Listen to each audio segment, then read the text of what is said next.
Salam alaikum, Azul, bonsoir. Nous sommes désolés pour ce retard de 14 minutes sur notre programme et donc nous nous passerons aujourd'hui de l'habituel éditorial. Nous allons donc commencer directement l'émission qui tournera autour des rapports internationaux sur l'Algérie, tous très accablants pour le moins. Et nous parlerons aussi de la réaction des autorités algériennes à ces rapports, des réactions très mitigées, mais aussi à dimension variable selon qu'il s'agisse des uns ou des autres. Et donc, nous allons d'abord vous présenter les journaux. TSA, rapport américain sur la corruption en Algérie. Ramtan Lamamra réagit, par Zineb Hamdi. Liberté, situation politique et économique, succession de Bouteflika, coopération dans la lutte antiterroriste, un rapport parlementaire français qui accable l'Algérie, par Mohamed Cherif Lachichi.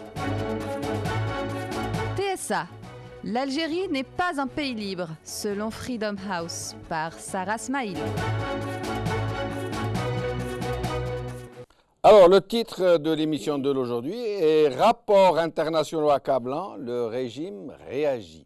Pourquoi nous venons de vous présenter cet article de TSA qui date d'avril 2016 ?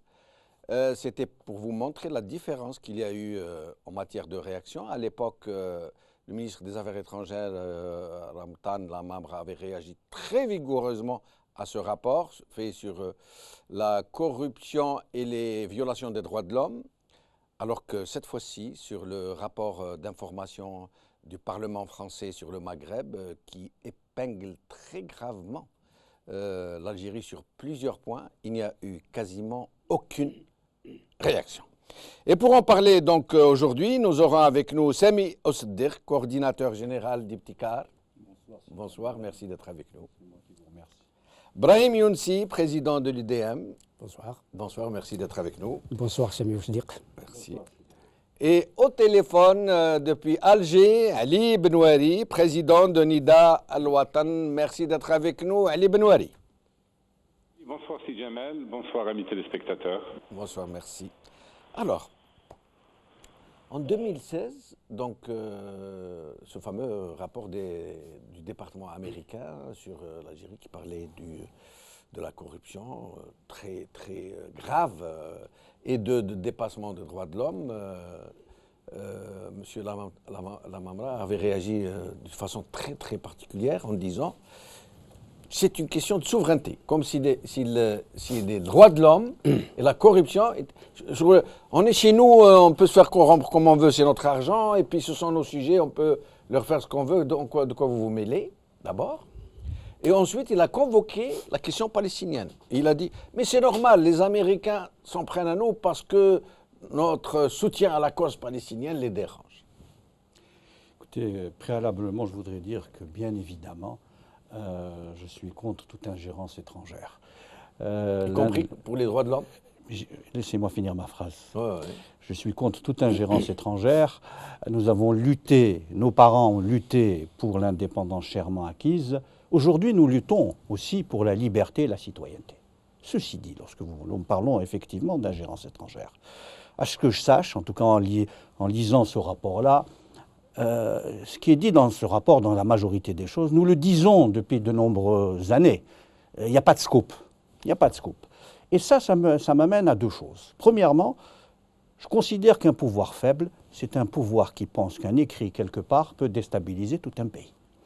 Le département d'État, puisque vous parliez du département d'État, mais aussi d'autres think tanks, dont nous les évoquerons, écrivent des choses, bien évidemment. C'est des politiques... Comme Freedom House Tout récemment. à fait, nous reviendrons là-dessus. Ce sont des politiques d'influence, ils ont des instruments, ils parlent, ils font leur politique. Nous, on se dit surtout silence dans les rangs. Et puis quelque chose, une autre observation, c'est que nous, Algériens, nous croyons plus ce qui vient de l'étranger que ce que nous disons à l'intérieur. Nous avons... et ça, je pèse mes mots, nous avons intériorisé la position de dominer. Ça veut dire que nous nous voyons que dans les yeux de l'autre. Et l'autre, c'est l'américain, l'allemand, le français, l'italien. C'est-à-dire que tout ça a été dit par bon nombre d'opposants, si Ibrahim l'a dit, je l'ai dit, d'autres l'ont dit, hein, encore une fois. Donc de mon point de vue, il n'y a rien d'extraordinaire dans ce qui a été dit. Le fait que ce soit dit par une grande puissance, même si nous ne sommes pas naïfs, hein, mais le fait que ce soit dit par des Américains, par des Français, par des Allemands, ça, dans un système où ce régime est porté à bout de bras par ces mêmes puissances. Donc ça suppose que ça peut faire bouger les lignes. Écoutez, ce qui a été dit dans ces rapports-là, encore une fois, hein, ces pays défendent aussi leurs intérêts. Ils ont une vision sur ce pays. Moi, je reviens toujours, ce qui m'intéresse d'abord, c'est notre pays. Hein. Que la France, l'Italie, l'Allemagne ou autres défendent leurs intérêts, marhaba. C'est à eux à le faire. Oui. Moi, ce qui me pose problème, deux choses. Comment défendons nos intérêts? Et quels sont nos intérêts? Est-ce que les intérêts de l'Algérie et des citoyens sont les mêmes que les intérêts du pouvoir? Aujourd'hui, non. C'est ça le gros problème qui se pose pour moi. Donc encore une fois, que le département d'État au Freedom House, puisqu'on en parlera, et me donne un avis, tant mieux. Mais ce que je sais, c'est que quoi que disent la France ou les États-Unis, le business continue avec eux. Merci. Oui, beaucoup de choses ont été dites et je suis entièrement d'accord avec ce qui vient d'être dit. Mais si vous me permettez une chose avant. Je tiens à présenter mes condoléances à un ami, et à un ami d'Al Magharibia, Abdelwahab Bourkazouha, qui vient de perdre son frère. Et cet homme qui vient de décéder, à mon sens, est mort prématurément. Et prématurément, pourquoi? Parce qu'il a subi les pires sévices pendant les années 90. Donc je réitère mes condoléances à sa famille. Et nous aussi, pour l'occasion, je le lui ai présenté personnellement, et donc au nom de Magharibia, nous lui présentons nos condoléances. Et je rappelle que Abdelwahab Bourkazouha n'a pas pu rentrer pour assister aux funérailles de son père, qui est mort il y a quelques années, et que cette fois-ci, il n'a pas pu rentrer pour assister aux funérailles de son frère, qui vient de décéder. Absolument. Quant au sujet, Sami Ousdir vient de dire des choses essentielles et fondamentales sur l'ingérence étrangère. Cette ingérence étrangère est, si j'ose dire, à double tranchant. Pourquoi? Parce que le pouvoir établi à Alger s'offusque des rapports négatifs qui sont faits. Mais il se réjouit, à contrario, des rapports, entre guillemets, positifs qui lui sont faits aussi. Qui l'encensent. Comme c'est le cas en ce moment avec l'équipe Trump. Par exemple, lorsque n'importe quel sous-directeur de n'importe quel département ou n'importe quel chef de service fait l'éloge du pouvoir, de la politique algérienne, en dépit de la question des droits de l'homme et de la corruption, le pouvoir je vais vous interrompre parce qu'il semble qu'il y ait un petit souci sur votre micro. Ali Benouari, vous êtes avec nous. Oui, je suis avec vous. Alors, donc, nous allons d'abord commencer par parler de ce fameux rapport américain, d'État américain qui en avril 2016, forte réaction algérienne, puis nous viendrons tout naturellement au rapport français, donc actuel des deux parlementaires français qui ont séjourné 6 mois au Maghreb et qui ont mené des investigations très poussées, qui ont donc commis un rapport quasi accablant sur tous les pays du Maghreb et notamment sur l'Algérie. Vous nous direz ce que vous pensez de l'une et l'autre réaction, c'est-à-dire la réaction au rapport d'État américain et l'absence totale de réaction au rapport français qui pourtant dit bien des choses. Oui, je salue d'abord la qualité de votre plateau, la personne de Ibrahim Younes et Sami Ousdir. Merci. Je réagis à votre sujet, d'abord en me disant en parfait accord avec ce que vient de dire mon ami Sami Ousdir. Le mot qui m'est venu à l'esprit immédiatement, non pas s'agissant du rapport de Freedom House, mais s'agissant du rapport officiel américain et français. Le mot qui m'est venu à l'esprit immédiatement, c'est ingérence. Ingérence, j'ai envie de leur dire balayer devant votre porte avant de vous occuper de notre pays. Notre pays, il y a eu plusieurs occasions pour lui manifester votre solidarité. Vous ne l'avez jamais fait, bien au contraire. aujourd'hui votre rapport et vos observations sont malvenues. Cela étant, cela n'enlève rien au bien fondé des remarques qui sont faites par le rapport officiel américain que par le rapport des parlementaires français. Donc je sépare l'ingérence de gouvernements, qui sont nos partenaires privilégiés, du rapport de Freedom House, qui est une ONG, et c'est une autre affaire. Et d'ailleurs, on aura peut-être tout à l'heure l'occasion d'en parler, mais Freedom House, pour ceux qui seraient tentés d'attaquer cette ONG, il faut voir qu'ils ont également épinglé l'Arabie Saoudite et des pays qui leur sont alliés et qui sont plus mal classés encore que l'Algérie. Mais revenons au rapport américain. Le rapport américain, comme le rapport français, encore une fois, suscite l'étonnement. Suscite l'étonnement non pas tant en raison de leur contenu, puisqu'encore une fois, l'opposition algérienne et les Algériens n'ont pas attendu les réactions de ces deux pays pour dénoncer la corruption, pour dénoncer les atteintes aux droits de l'homme et à la liberté de la presse. Je profite également de votre antenne pour exprimer toute ma sympathie à l'égard de M. Kamel Ben Fakhar, qui risque sa vie, qui risque de mourir en prison, et qui est aujourd'hui, vous connaissez Kamel Ben Fakhar, c'est un militant du MZAB qui est incarcéré sans raison. Qui est en grève de la faim, ainsi que d'autres de ses compagnons. Comme l'autre journaliste. Oui, absolument. Et il faut le faire maintenant avant que l'irrémédiable n'arrive. Il sera trop tard, évidemment, pour exprimer nos condoléances à sa famille. Donc je dis que ces deux rapports sont fondés, mais je dénonce l'ingérence de la France et des Américains dans nos affaires. Et j'attends avec impatience une commission parlementaire algérienne chargée d'enquêter sur la corruption et sur les atteintes aux droits de l'homme en France. Parce que vous en attendez quelque chose, une éventuelle commission parlementaire algérienne, elle pourrait dire des choses, vous pensez? Bien sûr, les atteintes, la corruption sévit en France à travers de nombreux scandales et de nombreuses affaires. Mais, comme disait Sami Ousseddiq, nous voyons dans le regard des autres. C'est-à-dire que nous sommes bons à prendre les coups, mais nous n'en rendons aucun. La France est mal placée pour nous donner des leçons en la matière. Restez avec nous, Ali Benouari. Nous allons écouter un extrait du rapport verbal d'un des deux députés, des deux parlementaires français devant le Parlement français, M. Tessier. Et écoutez bien, il va aller au-delà des propres termes écrits du rapport. Il va dire des choses qui ne figurent même pas sur le rapport. Et c'est très loin, et aucune réaction à ce qu'il va dire, vous allez entendre, de la part du régime algérien. Écoutez. Bon, pour ce qui est de l'Algérie, voilà encore un autre grand pays. Nous nous sommes rendus. Et au plan politique, la question qui préoccupe tous les esprits, mais quand je dis tous les esprits, c'est vraiment tous les esprits, c'est celle de la succession d'Abdelaziz Bouteflika, qui a été réélu, comme vous le savez, en 2014, dès le premier tour.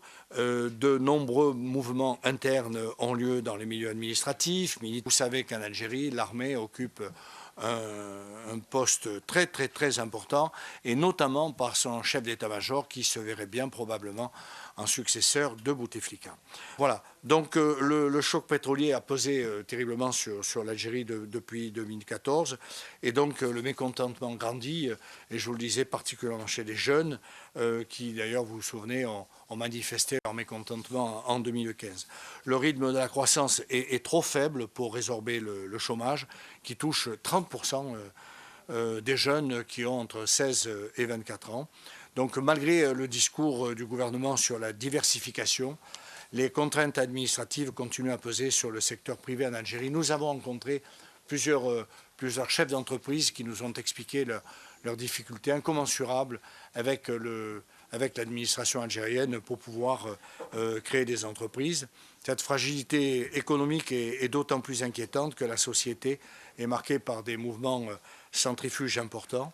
L'Algérie a connu de 2014 à 2015 des affrontements à Gardaïa. Les plus graves incidents sont ceux de la décennie de 90, mais de cela, vous vous en souvenez. Ces forces donc font peser sur le pays un danger de délitement et d'un retour aux solidarités régionales vécues comme plus protectrices dans un contexte économique dégradé, soit quand nous devions être très... Ça veut dire que M. Tessier dit clairement, hein, c'est l'armée qui est derrière, et le chef, il est question de succession à Bouteflika, donc il n'ira probablement pas à la fin de son mandat, et que le chef d'état-major, et il précise, hein, est en train de lorgner le fauteuil présidentiel. Il le dit clairement, c'est-à-dire sans ambiguïté. Et pas de réaction à une telle outrance, parce que, après tout, c'est un parlementaire français. De quoi je me mêle? Tout à fait. J'entends ce que dit ce monsieur, hein, qui est quand même, vous le dites, parlementaire français, donc représentant officiel, d'une certaine façon, Oh, évidemment, co-rédacteur du rapport. Il a pour chef la présidente de la Commission des Affaires étrangères de l'Assemblée nationale française, et Madame Elisabeth Guigou, qui fut ministre des Affaires étrangères également. Donc ce n'est pas du menu fretin.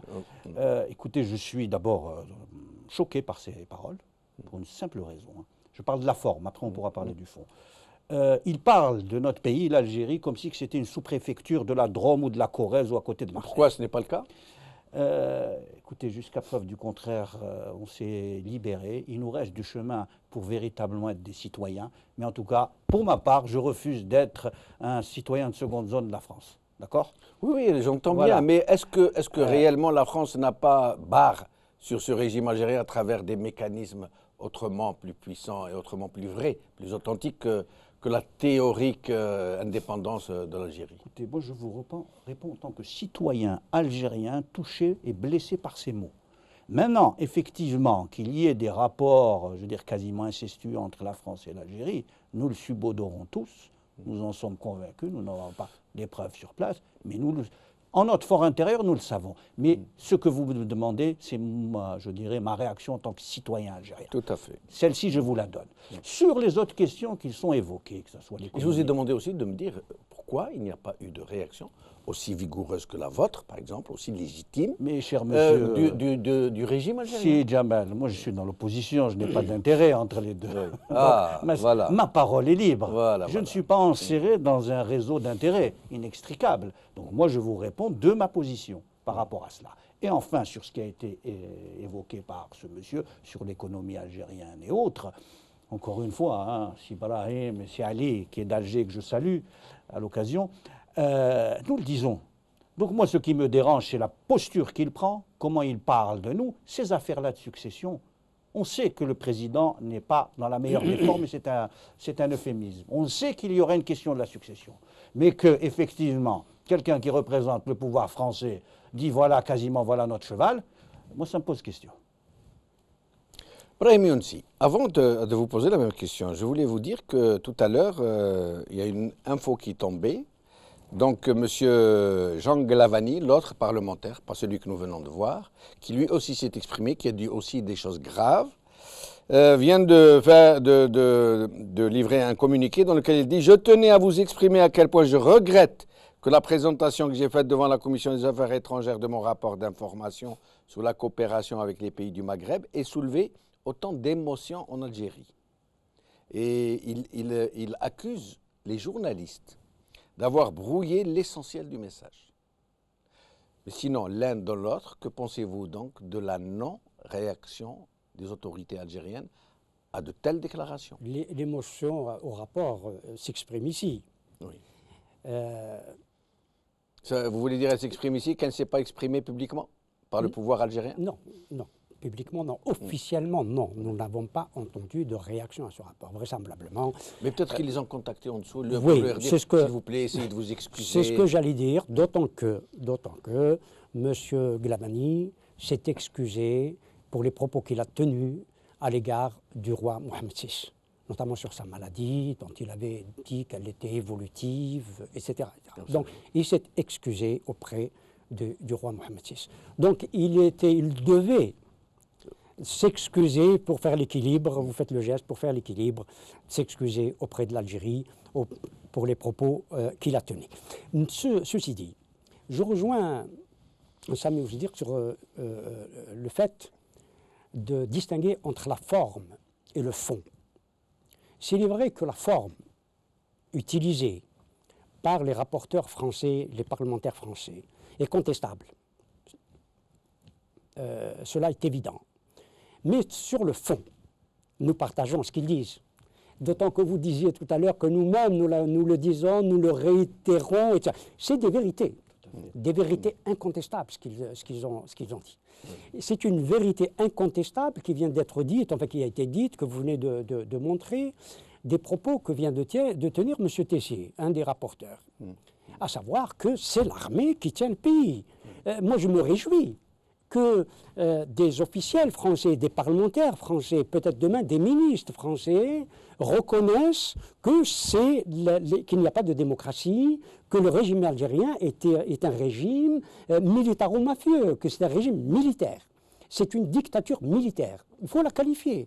Moi, en l'occurrence, on ne peut pas faire mieux, puisque un des deux parlementaires d'un État très allié au régime, qui le porte à bout de bras, reconnaissent lui-même publiquement et devant son propre Parlement que le régime algérien est tout ce qu'on veut sauf un État de droit. Tout à fait. Il vient de le dire. Oui, absolument. Mais moi, je me réjouis. C'est-à-dire que la France, que nous voulions ou non, que la France rejoigne l'opposition algérienne pour dire, voilà, il y a des atteintes aux droits de l'homme. C'est une vérité. M. Ali Benawari vient de parler de Fakhar, du docteur Fakhar. Il y a un journaliste qui a été assassiné. Il y a des gens, des compatriotes qui sont en prison. Les atteintes aux droits des gens, des droits de l'homme sont quotidiennes, etc. C'est des vérités. Moi, quand on dit la vérité, que ça vient de Paris, de Washington ou d'ailleurs, c'est une vérité. C'est la réalité de notre pays. Cela ne me choque pas. C'est ce qui me choque. Là, oui, j'interpelle les officiels français et les officiels américains. Je les interpelle. Enfin, m'entendraient-ils peut-être? Que font-ils, eux, pour lutter contre la corruption algérienne? Parce que l'argent détourné d'Algérie vient, si j'ose dire, s'investir, en tout cas, acheter des biens mal acquis à Paris, à Washington, à New York et ailleurs. Que font-ils eux-mêmes? Que les États-Unis ont-ils fait? Ils ont protégé Cheikh Khalil, dont ils savaient pertinemment. Entre de nombreux autres. Voilà. C'est ça qui m'inquiète. Moi, je ne rejoins pas Si Ali Benawari sur le fait que des parlementaires algériens viendraient en France, etc. Moi, je demande aux parlementaires français de stopper en France, de dénoncer en France la corruption algérienne. En commençant par faire, par exemple, ce qu'ils ont fait au fils du président du Gabon. Par exemple. Un mot avant de donner la parole à Ali Benawari. Oui, tout à fait. Juste, je veux rebondir sur une chose qui me paraît importante, parce qu'il faut quand même qu'on essaye d'éclairer les téléspectateurs. Nous avons souvent, nous, Algériens, une vision romantique de la politique. Vous savez, surtout les relations internationales, ce sont des rapports de force. Nos voisins, on parle de la France, on peut parler des États-Unis et d'autres pays. Qu'est-ce qu'ils veulent de notre pays, d'abord? De leur point de vue. Parce qu'eux ne défendent que leurs intérêts. Vous n'allez pas leur demander de défendre nos intérêts sur la corruption chez nous. C'est à nous. Si Younsi, si Benouari et plein d'autres, encore une fois, qui portent cette parole, d'avoir cette parole. Et vous allez voir comment elle va nous revenir, cette parole-là. Parce que ce qui est le plus important dans tout ça, la France aujourd'hui se dit, ou tout le pays se dit, moi ce que j'attends de mon voisin, parce qu'on est voisins, c'est la stabilité. Et en plus, je continue à faire du business avec lui. Corruption et autres font partie du business. Vous savez, le mot business recouvre beaucoup de choses, et entre autres la corruption. Business et stabilité. Qui peut m'assurer ça aujourd'hui? Eh je peux vous dire qu'aujourd'hui, nous, opposition, morcelés, divisés, nous ne sommes pas capables encore d'être une alternative. Et c'est là l'enjeu que nous avons. C'est à ce moment-là où ils ne trouveront pas de meilleurs partenaires que les gens du régime? Mais aujourd'hui, si nous, en tant que, je veux dire, opposition, d'une façon générale, on n'est pas capable, effectivement, d'apparaître comme une alternative crédible dans les relations internationales, ça nous pose question à nous, d'abord. Et j'ajouterai encore un détail sur, effectivement, en ce qui concerne nos rapports avec les États-Unis et autres. Les États-Unis, vous savez, aujourd'hui, sont dans la même, avec Trump. Eux ont les hydrocarbures, la sécurité, sont les deux chevaux de bataille. Aujourd'hui, ils ont, passez-moi cette expression, open bar, tout est ouvert pour eux. Alhamdoulilah. Pourquoi voulez-vous qu'ils partent? Pourquoi le régime parle-t-il de mains étrangères, de gens qui ne trouveront jamais meilleur partenaire que lui pour leurs propres intérêts? Alors, quel intérêt aurait la France, ou les États-Unis, ou la Russie, ou la Chine à saboter un régime qui est aussi utile pour leurs intérêts? La question de la main étrangère, c'est je dirais, une constante dans notre culture politique. Elle n'est pas née il y a 15 ans. L'ennemi extérieur. L'ennemi extérieur, la main L'ennemi étrangère, intérieur, la la réaction, réaction. 62, ouais. 62, l'ennemi extérieur. Donc, c'est une constante. Et puis, ça permet quelque chose, parce que là, je reviens, je boucle avec le sujet. Ça permet, encore une fois, je dirais, de focaliser, de coaguler les Algériens avec le pouvoir. Alors, le réflexe nationaliste qui est le nôtre, qui est un réflexe positif, qui devait être un réflexe d'abord patriotique, qui consisterait à construire notre pays, est détourné pour faire corps avec un pouvoir. Alors, ils veulent nous prendre nos intérêts ici. Et ça, c'est pas possible. Ali Benouari, donc vous avez entendu M. Tessier nous dire de façon très claire que la succession de M. Bouteflika est ouverte et surtout que l'armée qui dirige réellement la baraque, son chef d'état-major, il l'a cité, hein, chef d'état-major, est en train de lorgner du côté du fauteuil présidentiel, dit de façon on ne peut plus claire. Qu'est-ce que vous en pensez, Ali Benouari? D'abord, j'aimerais réagir à ce que vient de dire Sibrahim Younsi. À propos de mon souhait que l'Assemblée nationale algérienne envoie des parlementaires enquêter sur la corruption et les atteintes aux droits de l'homme en France. C'est une boutade, vous l'aurez compris. On l'aura compris, venant de vous, Ali Benouari, des députés qui achètent leur siège aux enchères publiques ne sont pas capables d'enquêter, même pas chez eux. Un parlement fantoche qui pourrait prendre ce genre de décision. Néanmoins, j'aimerais rajouter aussi autre chose, c'est que la situation me semble absolument surréaliste. Les réactions officielles américaines et françaises sont d'un surréalisme frappant, saisissant. Pourquoi? Parce que la France et les États-Unis sont les soutiens du régime d'Alger, sont les principaux soutiens. Sans leur soutien, le régime n'aurait pas duré ce qu'il dure, c'est-à-dire depuis des décennies.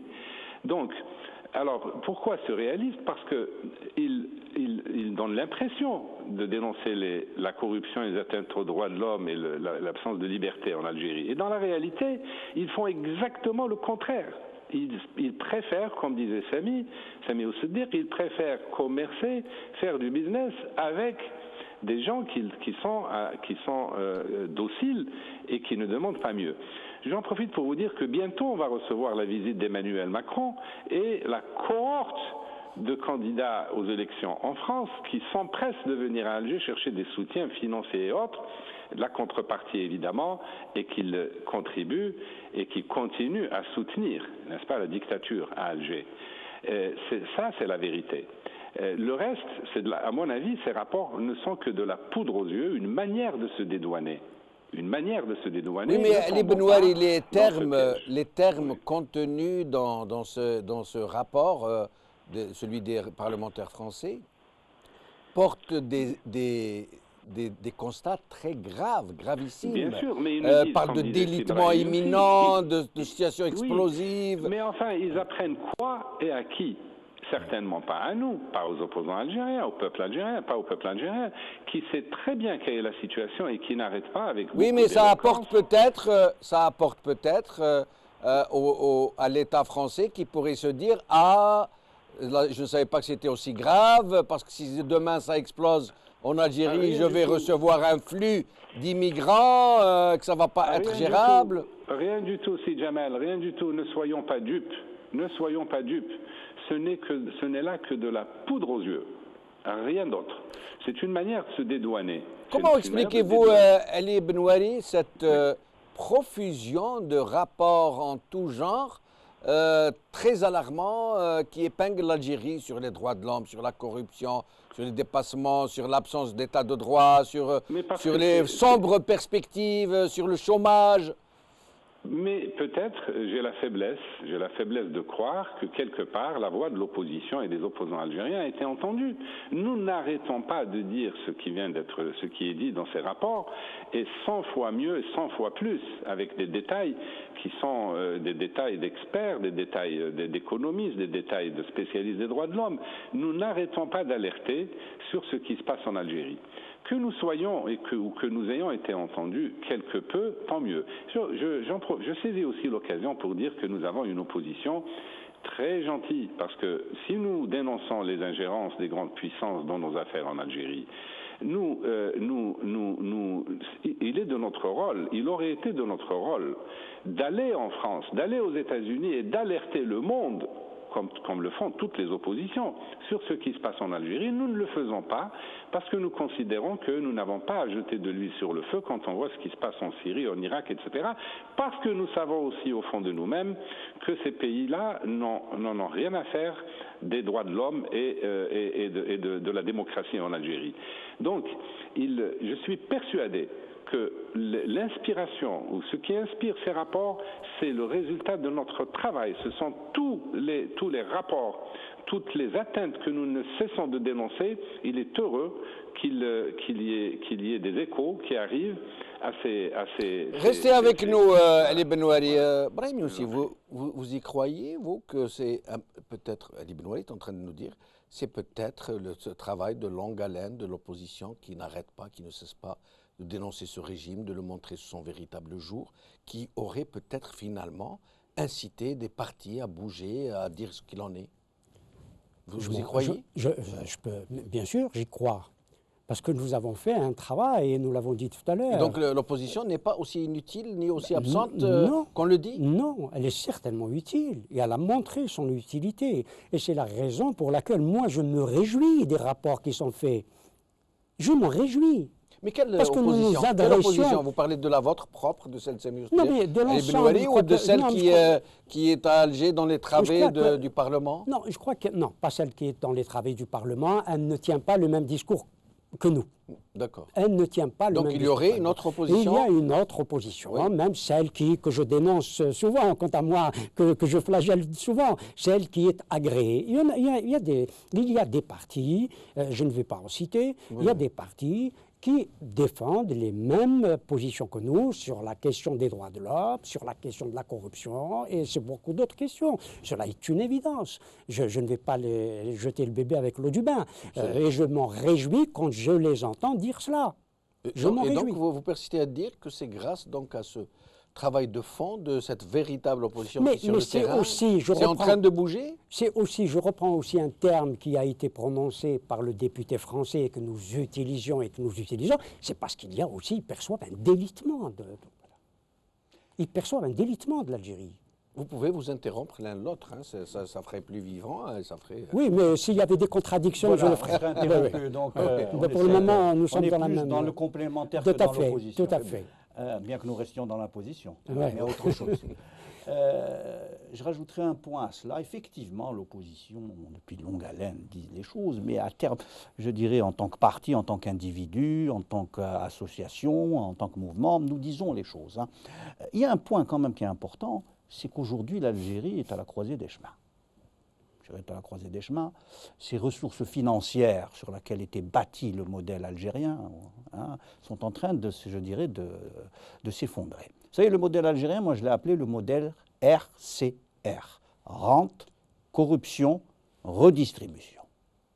Lorsque la rente n'est plus au rendez-vous, les deux autres ne sont plus là. Elles ne sont plus là. Et la redistribution aussi. Donc on va avoir une redistribution des cartes. On a parlé de la succession du président de la République. Elle va se poser comme pour tout président de la République. Il y a un moment où ça se pose. N'oublions pas qu'avec lui se finit la génération Gil November, le fameux. Gil November se termine. Donc il n'y aura plus les mêmes ressources morales, politiques qu'on crédite. On met au crédit de cette génération. On va arriver dans un autre monde. Donc les pays étrangers, ceux qui ont des relations, ceux qui considèrent qu'ils ont des intérêts partout dans le monde, c'est une grande puissance se définit ainsi. Les États-Unis vous disent « j'ai des intérêts partout ». Donc ils vous donnent le cap sur ces intérêts dans votre pays, dans le mien, dans d'autres pays, et ainsi de suite. À ce moment-là, c'est un signal à ceux d'Alger en disant « écoutez, on regarde ça de beaucoup plus près. On vous écoute, vous êtes notre partenaire, mais nous écoutons cela. » Et je rajouterai juste un autre point sur effectivement les points qui ont été évoqués dans ces rapports. Nous parlions des droits de l'homme. Vous savez, les droits de l'homme, ce n'est pas juste un mot. Derrière les droits de l'homme, il y a des individus qui souffrent, qui sont torturés, qui sont mchines, qui n'ont pas accès à beaucoup d'autres choses. On a cité ses frères, et je m'associe bien évidemment à sa défense. Il y a des blogueurs, des journalistes et d'autres personnes. On ne va pas tous les citer parce qu'on passerait plusieurs émissions à les citer. Et je veux dire toujours, derrière ces mots vous les écrivez M-O-T et M-A-U-X, hein, il y a des hommes, il y a la souffrance de notre peuple et de nos citoyens. N'oublions jamais que lorsqu'on vient sur votre plateau et ailleurs, nous ne sommes pas là juste pour donner un discours. Ce discours, il y a derrière une réalité. Et cette réalité, c'est celle-ci qu'il va falloir changer ensemble. Parce que lorsqu'on parle effectivement de l'opposition, j'ai dit quelques mots, il faut que maintenant, on est passé à un stade, si vous voulez, il y avait un premier stade où c'est un LTD et autres, on s'est réunis tous pour Ranavod. Aujourd'hui, je pense qu'il faut aller vers des coalitions positives. Je m'explique. Il faut que une partie de l'opposition, celle qui se reconnaît dans des valeurs, Mabadi, il faut que là, nous allions en disant, voilà qu'est-ce que nous voulons pour l'avenir. Au-delà des options idéologiques, il y a un SMIG démocratique et républicain que nous devons revendiquer. Inch'Allah, le jour où cela arrive... Dans lequel pourrait s'inscrire tout le monde? Écoutez, encore une fois, ce n'est pas la question de tout le monde, c'est ceux qui adhèrent à ces valeurs.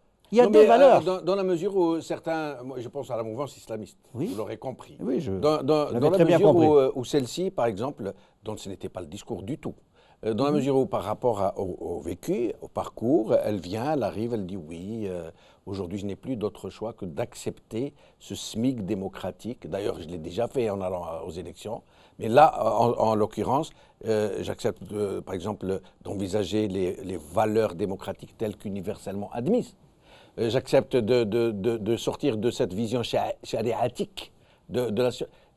vous les accepteriez dans un tel cadre? Je vais vous répondre d'abord, ce n'est pas à moi d'accepter. Non, vous personnellement. Je vais vous dire encore une fois, ce n'est pas moi qui vais me déterminer. Ce sont ceux qui veulent rentrer qui se déterminent par rapport à des valeurs. Et s'ils se déterminent pour ces valeurs? Écoutez, moi je n'ai aucun souci dès lors où on est dans le combat politique, où on accepte des valeurs universelles comme la liberté de conscience, je dirais le respect des minorités, le droit des femmes, je dirais le pluralisme démocratique. Lorsqu'on arrive au pouvoir par des élections et on considère que d'autres élections peuvent vous enlever du pouvoir, l'alternance. L'alternance politique, la vraie. Mais qui توصل للفوق تغلق الدومين كما يقولوا المصغر. À partir de là, مرحبا à tous. Très bien. Ali Benouari, cette perspective très prometteuse que vous avez suggérée d'une sorte de synergie qu'on ne voyait pas, invisible, hein, qui aurait été créée donc par cette opposition qui ne cesse pas de s'activer sur le terrain, qui est très prometteuse. Personnellement, je n'y crois pas encore très bien. Hein. Je ne vois pas ce travail sur le terrain. Vous pensez qu'elle pourrait se consolider de façon plus concrète, plus visible, qu'on pourrait demain avoir un bloc très bien constitué d'opposants de divers courants qui pourraient venir se poser demain en alternative pour une vraie transition? Oui, les ingrédients sont là. Tous les ingrédients sont réunis pour qu'on réalise un saut qualitatif en vue d'introduire la démocratie en Algérie. Il y a, comme vous le savez, d'innombrables forces politiques organisées et non organisées. Il ne faut pas se focaliser seulement sur les partis reconnus et même sur les partis non reconnus comme le mien. Les forces sont innombrables qui réfléchissent, qui agissent, qui se concertent, qui se réunissent, qui débattent, qui s'enrichissent mutuellement. Et il n'est pas impossible qu'un jour, le moment venu, quand les conditions seront favorables, cela puisse déboucher sur quelque chose d'extrêmement positif et constructif pour le pays. Quand? Quelles sont ces conditions idéales qui peuvent amener les oppositions à construire quelque chose de solide? Ces conditions-là, ce sont les conditions, hélas, d'achèvement de la rente, avec tout ce que cela induit comme chaos, n'est-ce pas? Je ne citerai pas ici la théorie du chaos, mais il se trouve, hélas, qu'en Algérie, aucune réforme n'a pu être tant que la rente, le fameux RCR que vient d'évoquer Sami Oussedir, sont réunis. Regardez par exemple, pourquoi les Américains, pourquoi les Français aujourd'hui réagissent. Pourquoi n'ont-ils pas réagi en 99, en 2004, en 2009, etc. Parce qu'ils sentent, ils savent que le moment se rapproche où l'Algérie cessera de devenir un marché intéressant, cessera de devenir je parle du système, où le système cessera d'être intéressant pour eux.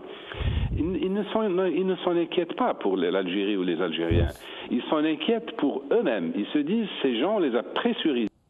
Il nous a donné tout ce qu'il a pu, mais il se trouve que bientôt, il ne pourra plus se renouveler, il ne pourra plus avoir les ressources qui nous intéressent. Alors, ils se disent, mais alors, il y a deux choses qui les inquiètent. Le chaos qui risque de survenir et qui peut attenter à leurs intérêts, donc il faut absolument qu'ils fassent tout pour que ce chaos ne se tourne pas contre eux, contre leurs intérêts.